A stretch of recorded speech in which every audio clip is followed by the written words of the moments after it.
Welcome back to the channel Gadgets for Gentlemen. In this video, a comparison between two amazing entry-level, durable, iconic and no-nonsense Casio G-Shock watches. In this video I present the major or most important differences in my opinion. The differences between these two watches.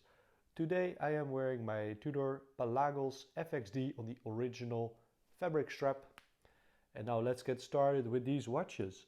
What do I have here on the left? On the left we have the Casio DW-5600UE, and we can see that this particular watch is made for the European market, the 1ER. Very simple box. This belongs to the G-Shock lineup and it's the watch on the left. So this is the 5600. On the right we have a different model in a slightly bigger box, as you can see, which I think is quite funny. Quite a different box in terms of the size. Here we have the GW-M5610U, and again the European market. I think that's the extension, the 1ER. Both these watches, they have the U in the name. So here we can see U and here we can see U, which is one of the newer watch modules that is super nice. The boxes itself are very simple. There's nothing fancy about it. There's a tag with the key features and there's this little carton thing, and here we can read G-Shock.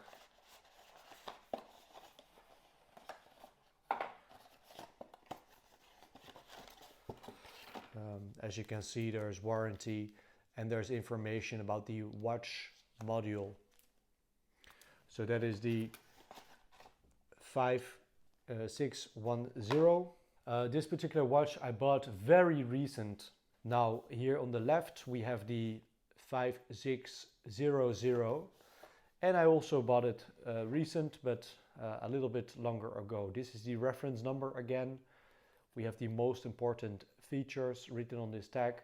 This is the warranty, and here we have the watch module. And I'll get back to it later, but as you can see, the watch module is different. Why are you watching this video?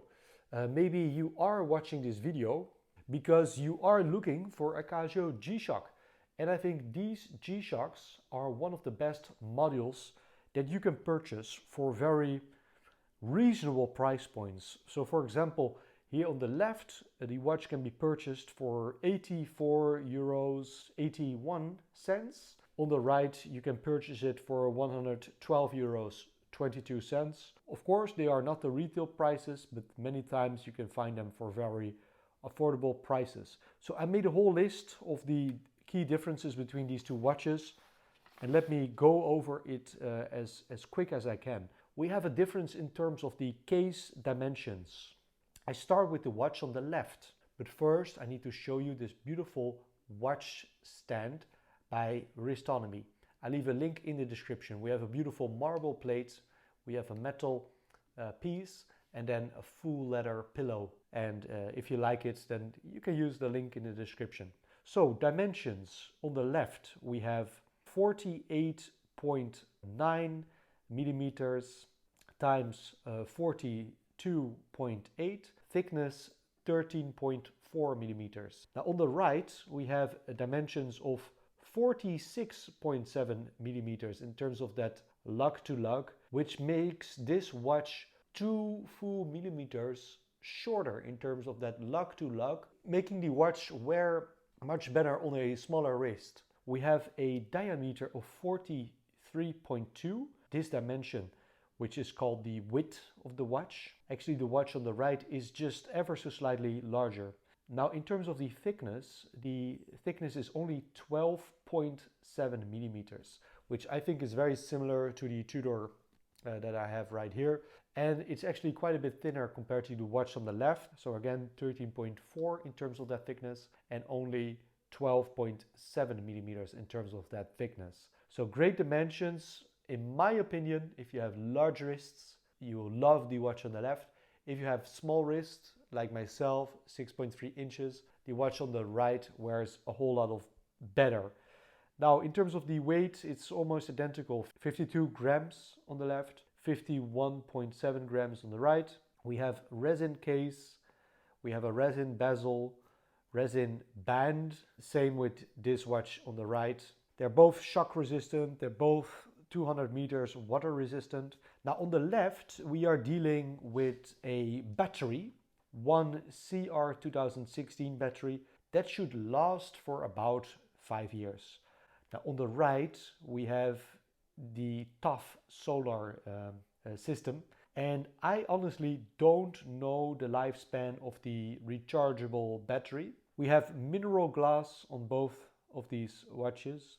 The watch on the left features a stopwatch, timer, alarm, hourly, time signal, flash feature, LED backlight in the color white, full auto calendar to the year 2099, accuracy plus minus 15 seconds per month, the 12-hour or 24-hour format, depends what you like.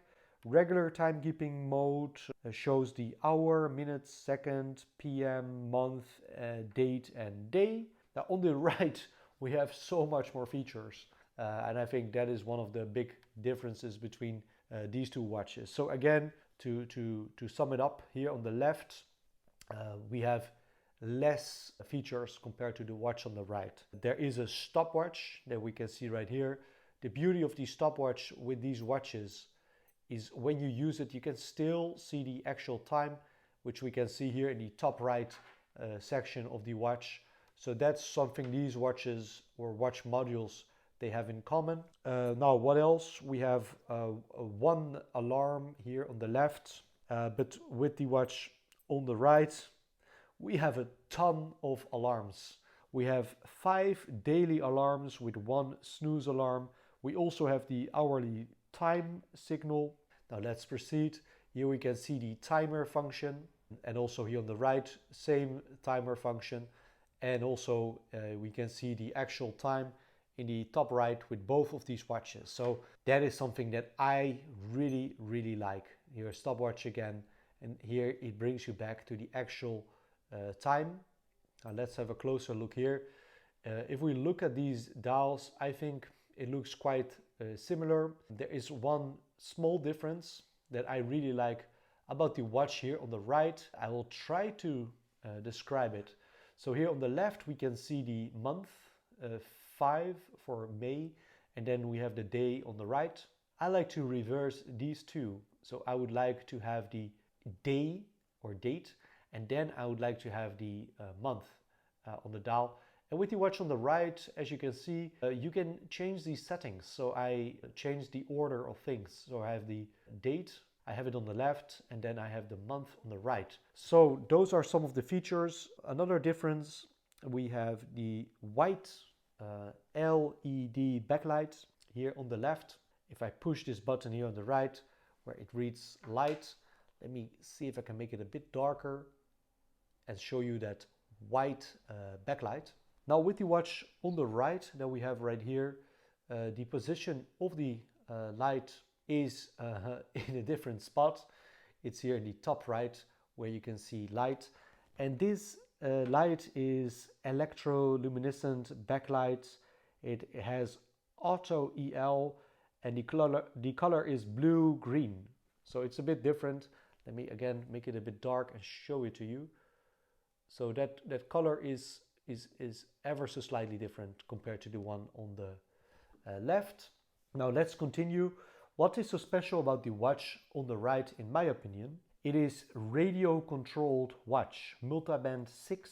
So it is connected to 6 different cities in the world. You have world time, there's 29 time zones, 48 cities, daylight saving on or off. So that's very feature rich. As you can see here, the world time, New York. So here we have the current time in New York City, and then we can go back to the actual time, which is like 7 p.m. It also has the auto calendar up to 2099. It has a mute feature, so you can silence these buttons. That is something that we have with the watch on the right, and I'm not sure if you can find it with the one on the left. I don't mind the sound, so I did not mute it, but it's maybe worth noting. The watch on the right has an energy saving mode. The display goes blank to save power when the watch is left in the dark. The watch on the right has a battery power indicator, which we can see here in the bottom right. There's 3 levels to it, L, M, H. So I think that's low, medium, high, where you can see how much battery, how much power is in the tank of this watch. Runtime, 10 months on the rechargeable battery with normal use without exposure to light after a full charge. So when you fully charge this watch, you should be able to use it for 10 months straight with normal use. Accuracy also plus minus 15 seconds per month when you don't have the signal calibration. So this watch will look for the actual time several times during the day or the night. I'm not sure exactly how it works, but it will pick up signals if you're around one of those 6 cities worldwide, and it will sync with the actual time. And that will increase the accuracy even more, because it's just like with the iPhone, is also always on point. We also have the 12 and 24 hour format, same regular timekeeping format, hour, minute, second, PM, month, date and day. So what it boils down to is, with these watches, you have great entry-level G-Shocks. I also owned the very more premium made in Japan version, the 5000U, which has a full metal casing, has a better strap. But for me, there is something romantic, or there's something special about these particular entry-level G-Shock watches, because they're much more affordable to replace. It is a G-Shock, it's not a fancy watch. So I really love these watches. And my personal favorite is the watch here on the right, because it's ever so slightly smaller in terms of that lug-to-lug distance. In terms of the thickness, it's a bit thinner compared to the watch here on the left. And you never need to worry about setting the time because of that atomic time, the multi-band 6 feature that we can see here in the top position mentioned in the watch. And I also like the fact that you don't need to worry about replacing batteries because of that tough solar that will just recharge the battery of the watch. I'm not sure if it will last forever.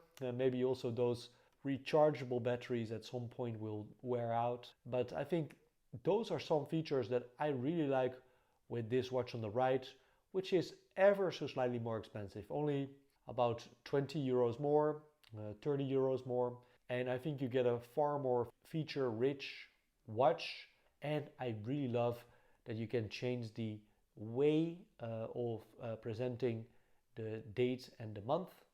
And for me, the biggest difference is the wearability. I would say with my small wrist, the watch here on the right is ever so slightly more wearable compared to the watch on the left. And this I will demonstrate to you in a second. So here we have again the Tudor Pelagos FXD, great looking watch in my opinion. And I put it back on the marble stand by Wristonomy. There we have it, very securely. Now this is the most entry-level G-Shock that I found, with a great looking design, as you can see right here. I think both of these watches, they are made in Thailand. Here it reads Thailand, and also on the case back it reads Thailand. And again, this is the DW-5600UE. There we have it on my 6¼ inch wrist. And as you can see, if you have larger wrists, you will also have a comfortable fit. As you can see, if you have smaller wrist, it will also wear nicely. So that is the watch on the left, on my left wrist. Now let me demonstrate to you the favorite of the two watches of me. We have a bit of a different color combination, as you can see. And this watch just wears ever so slightly thinner and smaller on the wrist. Now you be the judge, but here are the differences in terms of the wrist presence. I think the watch on the right is more wearable on my wrist. I actually get quite a good fit with this particular strap. And here we have the watch on the left, also very wearable, but it's just a bit higher on the wrist. As you can see, I definitely noticed that thicker case with the watch on the left. And as you can notice here, this thickness is quite reduced by comparison.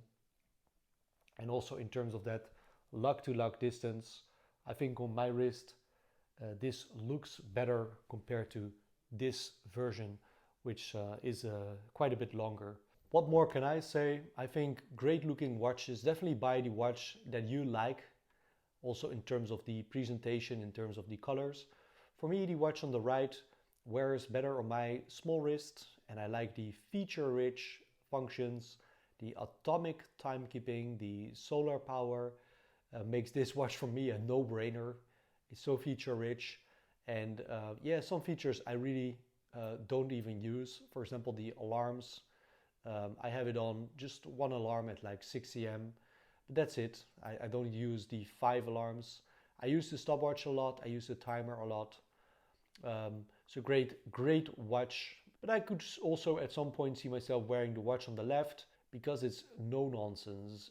It's actually quite easy to replace the original battery. There's plenty of videos on YouTube how to do it. They also have a great lifespan. And I think there's also something to be said about a battery watch, the non-rechargeable battery. They're super affordable, those batteries, and they also last a long time. And there's something to be said about a minimalistic watch like the one on the left. I personally like the watch on the right because of the atomic timekeeping and the fit on the wrist, because it's quite a bit thinner and smaller on the wrist. Thank you for watching. I hope this video was helpful. If it was, then yeah, please hit the like button, subscribe to the channel, leave a comment, and I hope to see you back soon. Have a wonderful day or evening, and take care.